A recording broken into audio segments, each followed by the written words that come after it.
एक व्यक्ति से पूछा, कर्पूर गौरम गाते हो और कपूर में आग लगाते हो, इसका क्या मतलब है? आपको मालूम हो तो बता दो। जी जी हो। तो क्या महाराज जी, भोलेनाथ जी का वे कर्पूर गौरम करणावतारम संसार सारम भुजगेन सैनम, ये शिव जी का है। तो कपूर में आग क्यों लगाई?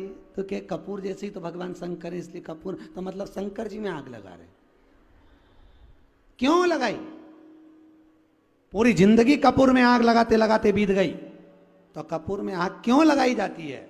शिव महापुराण में लिखा, भगवान राम ने जब अश्वमेध यज्ञ किया, उसके पहले देवताओं ने जब यज्ञ किया, अश्वमेध यज्ञ का जो अश्व था, वो अश्व को कहां भेजा जाए, ये अश्व के चक्कर में फिर लड़ाई होगी।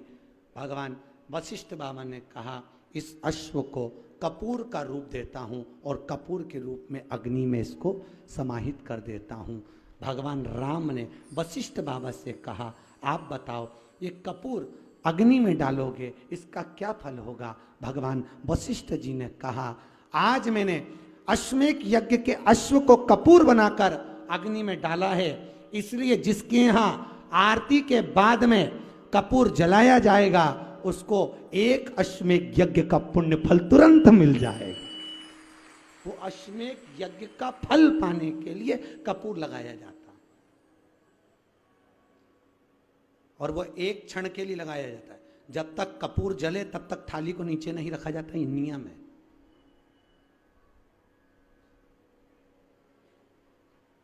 पर आज के जमाने में तो आरती चालू हो, जब से कपूर लगा के बैठ जाओ, क्योंकि हवा इतनी चल रही है, कब बुझ जाए। गलत है, ये शास्त्र विधान के विरुद्ध है, उसकी कोई विशेषता नहीं। आज ये दो बहन की आपस में, ये दो बहनों की कभी नहीं बनी। एक दो बहन का जोड़ा ऐसा है जो गड़बड़ है। एक माता पार्वती और उनकी बड़ी बहन, जम के बोलो, गंगा, और दूसरी यमुना और उनकी छोटी बहन ताप्ती।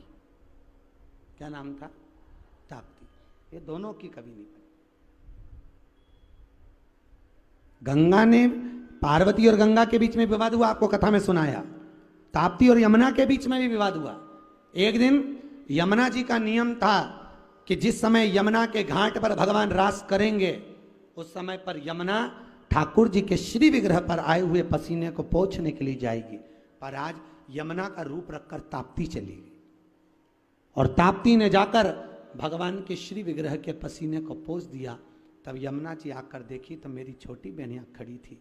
छोटी बहन को देखकर तुरंत यमुना जी को गुस्सा आया। यमुना जी वहाँ से चली गई। जाकर यमुना महारानी ने ताप्ती से विनती करी, ताप्ती तूने ऐसा क्यों किया? ताप्ती कहती है, मैं कृष्ण को अपना बनाना चाहती हूँ। जानकर माता यमुना ने क्रोध में आकर ताप्ती को श्राप दे दिया। ताप्ती, मैं तुझे श्रापित देती हूं, हे ताप्ती, दुनिया की किसी नदी में अगर अस्थियां विसर्जित होगी, उनको गलने में 44 दिन लगेंगे, पर ताप्ती, तेरे जल में अगर अस्थियां आएंगी तो तू तुरंत भक्षित करेगी, उसको तुरंत समाप्त करेगी।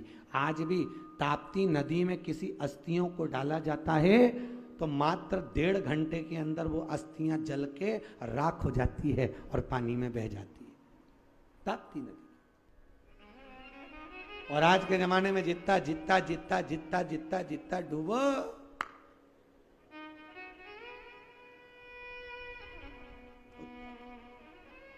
क्यों? पहले के जमाने में वास्तु नहीं होता था दोष, पहले के जमाने में पितृदोष नहीं होता था। क्यों? क्योंकि घर की मां घर के परिंदे में से, मटके में से लोटा भरती थी, और घर का रसोई घर घर के बीच होता था। पूरे घर में परिंदा पितरों का स्थान होता था। वहां से पानी भरकर पूरे घर में से निकलकर शंकर जी को चढ़ाने जाती थी। तो उसी लोटे में परिंदे का पानी जाता था तो पितृदोष, और घर में से निकल के जाती थी तो वास्तु दोष। दोनों शंकर को समर्पित हो जाते थे, इसलिए दोनों दोष घर में नहीं होते। आज के जमाने में मंदिर का ही लोटा, मंदिर का ही पानी और मंदिर का ही संकट।